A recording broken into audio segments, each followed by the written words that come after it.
She is. We know Caitlin Clark from basically everything she has said. And I've said, man, boy, if it was me, she would be the president of the Players Union. I wouldn't think twice about it. Because you can tell, yeah, she wants a fair deal, but she also wants to play basketball. And she has handled this whole thing with an immense amount of class that we haven't seen out of hardly anybody involving these talks. That's not just confidence. That's strategic pressure. And if you understand even the basics of labor negotiations, you know exactly what Caitlin Clark just did. She went public with optimism at the precise moment when both sides are entrenched and time is becoming the biggest weapon on the board. That's not accidental. That's calculated. Right now, the WNBA and the Players Association are locked in a stalemate over the next collective bargaining agreement. Training camps are supposed to begin in a matter of weeks. The calendar is tightening. Every day without a deal increases anxiety, not just for ownership, but for players who need paychecks and certainty. While many players are publicly airing grievances and emphasizing what they believe they're owed, Clark chose a completely different approach. Instead of statements or demands, she posted a video of herself signing autographs for hundreds of fans. No negotiation talk. No contract rhetoric. Just a simple message that translated loud and clear. It's time to get back to basketball. That move does two things at once. First, it reassures fans that the league's biggest star expects games to be played. Second, it subtly raises the cost of failure for everyone else involved. Public optimism during a labor standoff isn't neutral. It creates expectations. Fans start assuming a deal is coming. Media narratives shift from "will there be a season?" to "when will it be finalized?" And once that expectation is set, the side seen as blocking progress takes the hit. That's pressure without confrontation. Clark isn't sitting at the negotiating table, but she doesn't have to be. Her value to the league gives her leverage whether she uses words or not. By projecting calm and inevitability, she's signaling that endless posturing helps no one. At a moment when rhetoric is escalating, her message is simple and powerful. Stop talking past each other, stop hardening positions, and get back to doing the thing people actually showed up to see. The possibility of the season being delayed or even being put in jeopardy altogether becomes more real. This is not something Clark wants, and her recent public statements have served to apply some subtle pressure to get the deal done. When Clark made her NBA on NBC broadcasting debut Sunday, she once again emphasized the importance of the moment for the WNBA, and that's not what I'm referring to. But yeah, the other night she was asked about CBA, and it was a statement that was still very, we've got to play some ball. Here's what makes Caitlin Clark's approach so different from almost everyone else involved in these negotiations.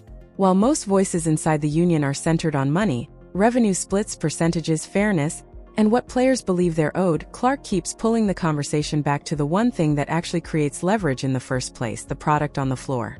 Those financial concerns are legitimate. No one is denying that. But Clark seems to understand something deeper about how power really works in sports. When she appeared on NBC's Basketball Night in America and was asked directly about the CBA negotiations, she didn't talk about profit sharing or salary structures. She talked about momentum. "We're in this moment because of the product we put on the floor," she said. "So we need to continue to do that." That's not a throwaway answer. That's a clear-eyed assessment of reality. Every bit of leverage the WNBA players have right now, the media attention, the surge in new fans, the improved broadcast windows, the rising valuations, exists only because people are watching the games. The moment the games stop, that leverage starts to disappear. Clark understands that momentum is fragile. It doesn't pause and wait for negotiations to resolve themselves. It moves on. Fans who just discovered the league didn't come because of labor politics. They came because the basketball was compelling. Because rivalries mattered. Because stars showed up and delivered. Every day without a deal chips away at that goodwill.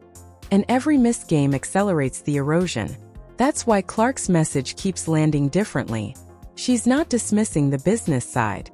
She's prioritizing the engine that makes the business possible. Her approach isn't anti-union or pro-ownership. It's pro-reality. Without games, there is no leverage. Without momentum, there is no growth. And without growth, all those financial demands become a lot harder to justify. Got no idea who this person is, but for whatever reason, I'm blocked. I mean, really? All the pro Caitlin Clark content I make, and I'm blocked. Oh, I hurt somebody's widow feelings. Anyway, too bad. So, this went up on the Instagram from Caitlin Clark, and it's Caitlin Clark signing a lot of autographs for a hell of a lot of fevered fans to see her. And she said, it's time to get back to a lot of this. And she's not wrong about the stakes here. That Instagram post Clark shared wasn't just nostalgia or branding. It was a quiet reminder of what's actually on the line. The people in that video aren't casual scrollers who clicked like and moved on. They're fans who waited in long lines, bought tickets, traveled, and invested real time and money to see her play. That's the audience the WNBA has been trying to reach for nearly 3 decades. Here's the uncomfortable reality no one wants to say out loud. The league's core fan base, the people who've been there since the late 90s, will survive a lockout. They're emotionally invested. They'll argue online, complain, but ultimately wait it out. Caitlin Clark's fans are different. They're new. They're curious. They showed up because the product finally broke through to the mainstream. But curiosity is fragile. If there's no season, they won't protest. They'll just move on. And once they do, there's no guarantee they come back. Clark clearly understands that. Look at how she's handled every public moment during this standoff. She's not picking sides. She's not attacking the league or the union. She's not escalating rhetoric. Instead, she keeps repeating the same message in different ways. The basketball is the point. Playing the games is the leverage. Everything else flows from that. That's pressure without confrontation. Strategic. By centering fans' momentum and the product, Clark is implicitly raising the stakes for everyone else. She's saying, without saying it, that both sides risk killing the very thing they're fighting over. And that may be the most powerful move anyone has made in this negotiation so far. The appearance was not treated as a one-off moment, but rather a glimpse into what her future in sports media could look like. She's going to be a massive star. While Clark remains focused on her playing career, NBC clearly views her as a natural fit in front of the camera and someone worth investing in long term. Rick Cordello spoke positively about Clark's debut, noting that she did a good job and handled the role with ease. He highlighted her understanding of the game and her ability to communicate clearly, 2 qualities that translate well from the court to the broadcast booth. Now let's talk about that NBC appearance, because the numbers tell you everything you need to know about Caitlin Clark's value in this moment. Basketball Night in America debuted with Knicks Lakers and pulled 4.5 million viewers, the strongest showing NBC has had for NBA coverage in years. Yes, it was a marquee matchup. Yes, those teams always draw. But the part people glossed over came after the broadcast. NBC President Rick Cordello didn't just praise the game. He singled out Clark. He talked about how prepared she was, how comfortable she looked on air, how naturally she broke down the game. That's executive language.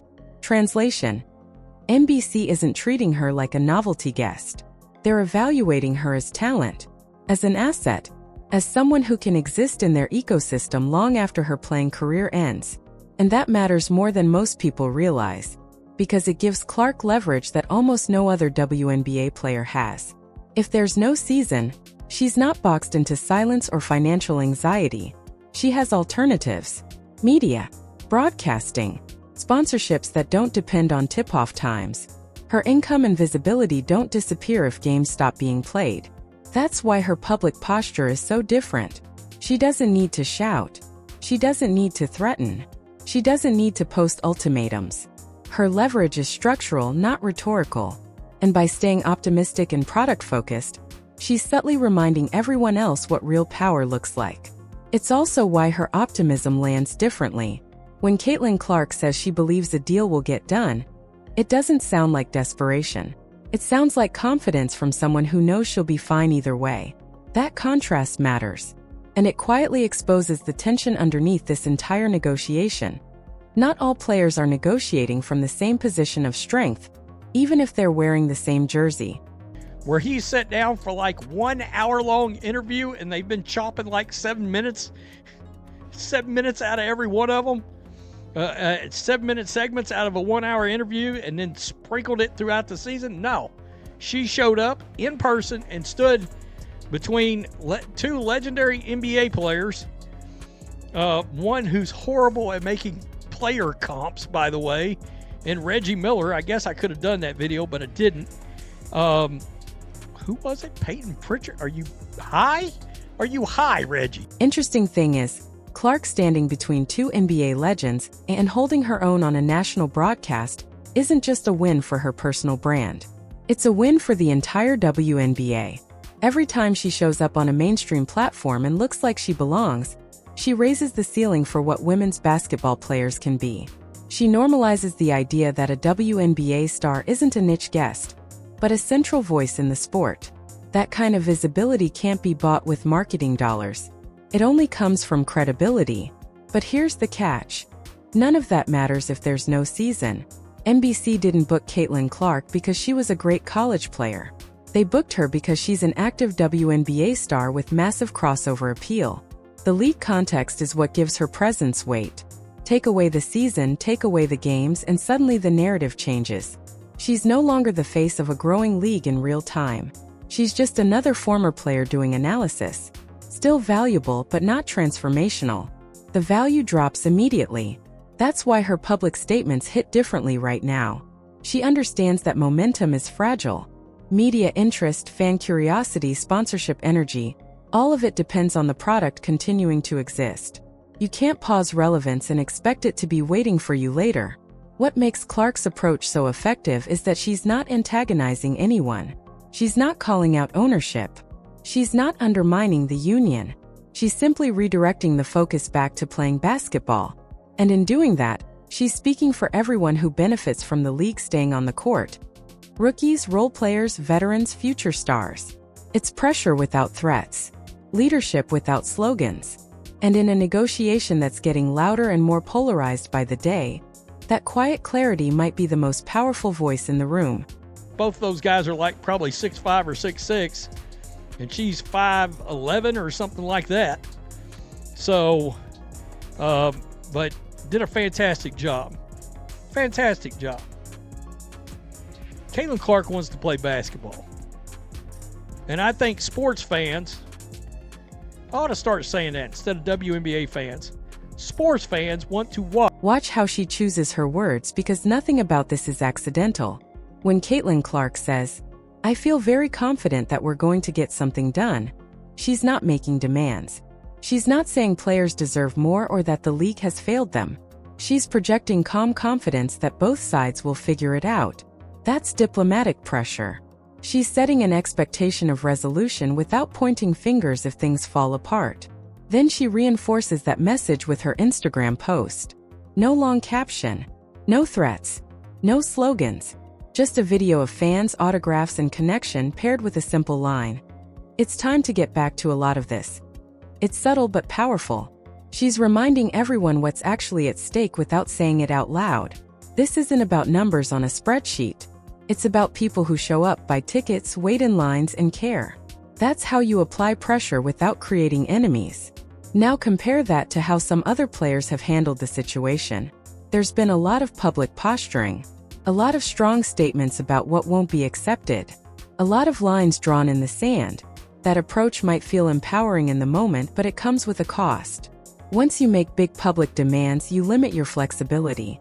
If you say you need 70% of revenue and end up settling for 55%, it looks like a retreat, even if the deal is objectively strong.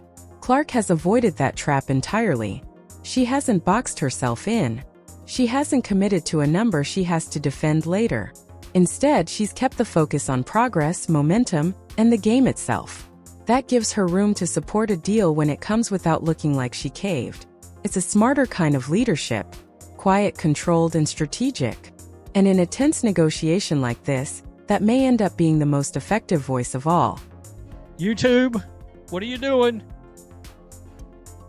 Peace, I'm out. Till next time. So where does this go from here? Right now, the league and the Players Association are still talking, but the clock is doing most of the negotiating. Training camps are supposed to open soon, and every day without a deal increases the risk that the season gets delayed or, in the worst-case scenario, doesn't happen at all.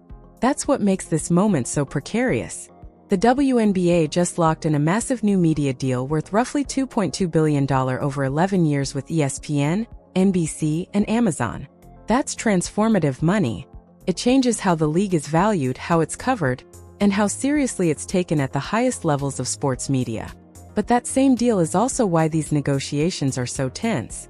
The players know a wave of cash is coming, and they want their share reflected in the new CBA. From their perspective, that's reasonable. The problem is that media deals are built on projected value. They assume games will be played, stars will show up, and audiences will keep growing. If the season is delayed or canceled, those projections get shaky fast. Networks don't pay premium prices for uncertainty, and if the WNBA can't deliver games, it risks damaging trust with partners who just made a long-term bet on the league. That's the context for Caitlin Clark's pressure campaign. She's not trying to undermine the union or force players to accept a bad deal. She's reminding both sides what's actually at stake. The momentum the league has right now is real, but it's also fragile. It took a generational talent and a perfect storm of timing to create it, and momentum like that can disappear far faster than it arrived. Last season showed just how extreme the growth was. Clark's rookie year drove record attendance, record ratings, and record merchandise sales. Teams that were barely registering nationally suddenly became must-watch TV.